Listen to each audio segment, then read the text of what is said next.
और अंत में यह मैं स्पष्ट शब्दों में कह देना चाहता हूं कि हमारी सभी मिलिट्री बेसेस और सारे इक्विपमेंट और सिस्टम्स ऑपरेशनल हैं और जरूरत पड़ने पर अपने अगले मिशन के लिए तैयार हैं और तत्पर भी हैं।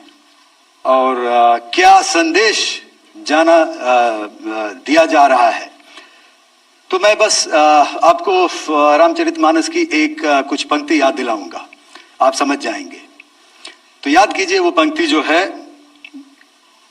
विनय न माने जलधि जड़, भय 3 दिन बीत, बोले राम सकोप तब, भय बिन होए न प्रीत। तो समझदार के लिए इशारा ही काफी, चाहे वो टर्किश ड्रोन्स हो या और कहीं के भी ड्रोन्स हो।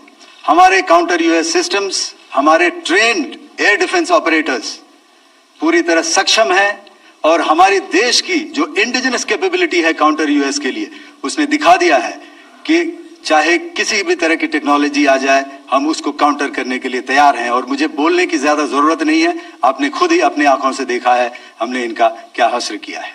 धन्यवाद। अगली जो कभी भी लड़ाई होगी, भगवान करे ना हो, लेकिन अभी यदि हुई तो ये पिछली लड़ाई की तरह नहीं होगी। हर एक लड़ाई जो है अलग तरीके से लड़ी जाती है और टेक्नोलॉजिकल एडवांसमेंट्स हो रहे हैं। हम भी उस एडवांसमेंट्स के हिस्सा हैं, हमारे एडवर्सरीज भी हिस्सा हैं। So it is a cat and mouse game and you have to be ahead of the curve to beat your adversary. So that is what is going to happen. So if you ask, was this different? Was this engagement different? Definitely it was different.